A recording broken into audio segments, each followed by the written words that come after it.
What's going on, guys? Welcome back to the channel, and today we're going to be going over my Season 5 Stormslide build here that I like to call Furyslide. So as you guys can see in that gameplay footage, I do play this build in hardcore, and none of my gear is best in slot, and we will be going over that later on in this video. Also, I would like to mention that all the links to my builds are down in the description of the video, and I will be releasing a pulverized build this week as well. But now that we've gotten that out of the way, let's go ahead and go over the build. So obviously we're going to be running Landslide. Then we are going to be picking up the Ultimate Cataclysm because we will be using the Mjolnir ring. Then we're also picking up Earthenborg for a dedicated crowd control break. Then we're using Maul just to keep up our buffs that much easier. We're also picking up Cyclone for the damage reduction from elemental damage types, as well as that nice little pushback we get. And we'll have that up pretty consistently given the fact that we are running a Nature's Fury build. And then last but not least, we're going to be running Bloodhouse, so we get that extra attack speed whenever we cast this skill. Moving on to the Spirit Boons, we're going to be picking up Weariness on the Deer as always. For the Ego, we are Spirit Bonded here, picking up Iron Feather as well as Avian Wrath. Then for the Wolf, we are going to be grabbing Calamity to extend the duration of Cataclysm. And then on the Snake, we're going to be picking up Calm Before the Storm, so we get a lot of procs out of this with these types of builds. So we'll be able to reset our Cataclysm that much faster. Now moving on to the aspects and uniques, as you guys can see here at the top, I do have a Doombringer and a Tyrael's Might setup, and we will go over those briefly, but let's go ahead and go over the base setup first. So as you guys can see here, this build does require Andariel's Visage. However, if you do not have one, you can use a Godslayer crown until you get an Andariel's Visage, but I highly recommend that you get it as soon as possible because it makes this build 10 times better. Then we have the symbiotic aspect on the chest piece. Then we're running a pair of Unsung Ascetic Wraps. Then we have a pair of Temerity, and when you have Temerity combined with Andariel's Visage, you basically double your effective HP pool, and that is why I like these two item combinations. They work so well together, and they do a lot to increase the survivability of your character. Then for the boots, we are wearing a pair of Wildheart Hunger Boots. However, if you are finding it too difficult to keep up your Cataclysm, go ahead and throw on a pair of Flicker Step boots until you're able to manage 100% uptime on your Cataclysm. It definitely helps a lot when you're going through the Horde waves. However, typically you can swap back over to your Wildheart boots when you're on the bosses because you can usually get enough procs off of your Calm Before the Storm to reset your Cataclysm, and you won't have to rely on Flicker Step to cool down your ultimate. Then for the weapon, we are running the aspect of Retaliation. On the amulet, this is where we're slotting in the aspect of Natural Balance. Then, like I said at the beginning of the video, we are going to be using the Mjolnir ring. Then for our second ring, it's going to be the Earthbreaker ring. And then on our totem, we're running the aspect of the Aftershock. Then for the Doombringer version, obviously just swap out the sword for a Doombringer, and we do most of the adjusting with our gear affixes, and we'll go over that in a second. And then for the Tyrael's Might setup, you just go ahead and swap the chest piece to Tyrael's Might, and then you swap out of the pants and just use a regular pair of pants with a symbiotic aspect here. Now moving on to our gear stats, for Andariel's Visage, we just want to prioritize the attack speed. On our chest piece, you definitely want to be running a greater affix to armor, as well as getting one masterworking crit in that armor roll, because that will allow you to reach armor cap without utilizing armor anywhere else in your build. Then we're going to be running Willpower, Max Life, and then for our Temperings, we're grabbing more Max Life, and this can be swapped out for Bulwark cooldown if you would like. And then we're also going to be running a utility Lucky Hit, chance to freeze, immobilize, or stun. It's up to you. On the gloves, we are going to be prioritizing ranks to Lightning Storm here. Then for our pair of Temerity, obviously you want to be prioritizing damage reduction while healthy, but you can also grab up Max Life if you'd like, but I always like to get as much damage reduction as I possibly can. Then for our Wildheart Hunger Boots, because we will not get any benefit out of shapeshifting attack speed, we're just going into as many ranks of Height and Senses as we possibly can get. For our weapon, we're going to be running a one-hand sword, so we get a little bit more critical strike damage. Then we're going Willpower, Max Life, critical strike damage, and then for our Temperings, we're using damage to distant enemies, as well as a chance to cast Landslide projectiles twice, and then prioritizing Willpower as much as you can. Moving on to the amulet, and I have nowhere near an amulet that looks like this. However, if you do, that is awesome. But we're going for ranks to Envenom, ranks to Quick Shift, and critical strike chance.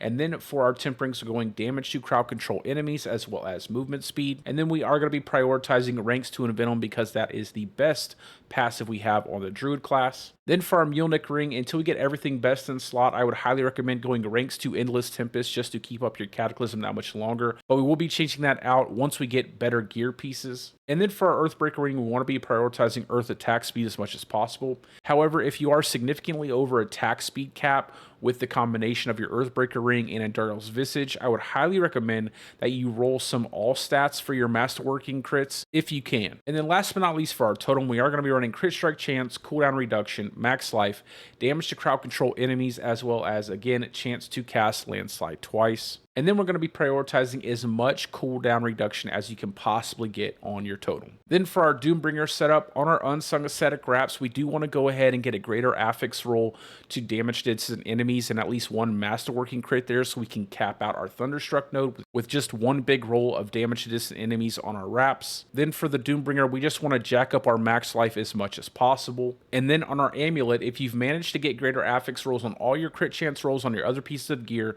and you are capped out on your crit chance with taking into consideration the aspect of natural balance, I would highly recommend that you go ahead and take the crit chance off your amulet and get something like willpower percent, wild impulses, defiance, or nature's reach to increase your damage that much more. However, if you still have problems maintaining your cataclysm, you can also go to a cooldown reduction roll here, or if you need a little bit more tankiness, you can go a health roll here. Then on our Mjolnir ring, as long as you're keeping your cataclysm up 100% of the time, I recommend going all in on willpower to increase your damage that much more. Now moving on to the Tyrael's Might setup. For your Tyrael's Might, just go into the damage reduction as much as possible. For the pants, you're just going to be mimicking your chest piece from the previously mentioned builds, so you're just getting one greater affix roll to your armor and getting at least one masterworking crit there so you can cap out your armor with just this one piece of gear. Now moving on to our gems for our gear pieces, we're running emeralds in the weapons, then we're grabbing rubies in the armor for the base setup, and then running all diamonds in the jewelry pieces. Now for the Doombringer setup, because of that massive max life roll, as well as the fact that we are running Temerity, which effectively gives us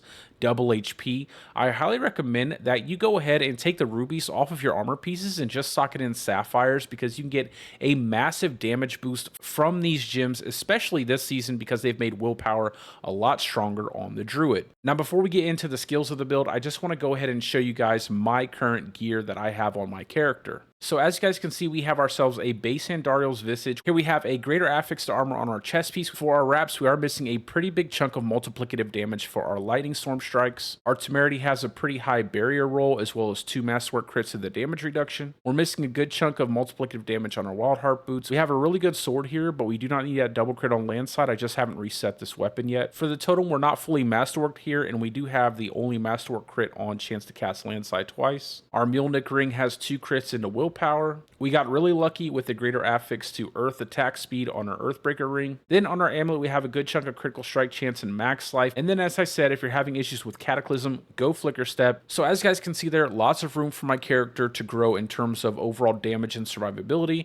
But let's go ahead and talk about the skills now. So for our basic skills, we're going to be using Maul, going into Enhanced Maul so we can unlock our core skills. On our core skill board, we're grabbing 5 points in the Lightning Storm, 1 into Heart of the Wild to get to 3 points in Wild Impulses.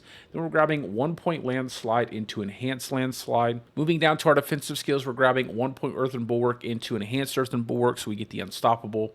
Then we're grabbing 1 point Cyclone Armor, 1 point into Bloodhowl, and then moving into Preserving Bloodhowl for the attack speed. Then we're going 1 point Ancestral Fortitude and 3 points Vigilance for that big damage reduction, which we'll always have because we're going to be constantly casting Howl or Cyclone. Moving down to our companion skill tree, we're grabbing 3 points Nature's Reach. However, if you plan on running the Electrocution Glyph, go ahead and swap out these 3 points into 3 points into Bad Omen. Down to our Wrath skill tree, we're grabbing 1 point Element Exposure into 3 points of Endless Tempest. Then we're going 1 point Crushing Earth, 1 point Safeguard to build up our Fortify really easy, and then 3 points into Stone Guard. Then we're grabbing 1 point Neurotoxin into 3 points in Venom. Down to our ultimate skill tree, we're going 3 points Defiance into 3 points Natural Disaster. Now, if you are running a Godslayer crown currently because you don't have Andariel's Visage, just go ahead and swap these 3 points of Natural Disaster into 3 point Circle of Life so you can generate a pretty decent heal for your character. And if you are running Temerity, generate that barrier as well. Then from there, we're going Cataclysm and picking up both of the passives to increase the duration, as well as have a consistent source of vulnerability. ability. Then we're going 3 points quick shift and then 3 points heightened senses. And then we're also picking up 3 points into defensive posture. And then for our key passive, it's going to be Nature's Fury. Moving on to our Paragon board, and I just want to mention real quick that the Tyrell's Might Paragon board is slightly different, but not really too much. So give that a look over if you are running that setup. And then also down here at the bottom, I did go ahead and write in that you can swap out some of these glyphs for different glyphs if you prefer. So onto our starter board, we are going to be running the Keeper glyph here. Then moving into our second board, we are going to be running the Constricting Tendrils board. And because we have Barrier all the time, we're going to be slotting in the Protector glyph here to get that big damage reduction. Then for our third board, that is going to be the Heightened Malice board, and we're going to be socketing in Earth and Sky here. Onto our fourth board, that's going to be the Thunderstruck board, and we're going to be socketing in Human here. However, if you don't need the damage reduction, this is a perfect spot for you to put the Electrocution glyph. And then for our fifth board, that's going to be the Earth and Devastation board, and we are socketing in Tectonic here. Now again, you can swap this one out if you would prefer something like a Fulminate instead. Then to our sixth and final board, that's going to be the Inner Beast board, and we're going to be putting our Spirit glyph here. And then from this board, we're just going to be trailing back into our Heightened Malice board and picking up the Legendary Note here to increase our damage when we have 3 or more poison enemies nearby. That's really it for the video, guys. That is my Stormslide build here for Season 5. Now, like I said at the beginning of the video, all of my builds for this season are posted down in the description of this video, and I will be releasing a Pulverized build this week as well, so be on the lookout for that. And I do have plans to make several other builds as well as revisit my Pure Landslide build. I just don't know exactly which one of those I'm going to do first. Also, if you guys have any questions whatsoever regarding any of my builds, go ahead and post them down in the comments section, and I will answer them as soon as I see them. And if you've made it this far in the video and you think I've earned it, go ahead and hit that like and subscribe button. But as always, guys, I hope you're having a great day or a great night, depending on wherever you're from, and peace out. I will see you in the next one.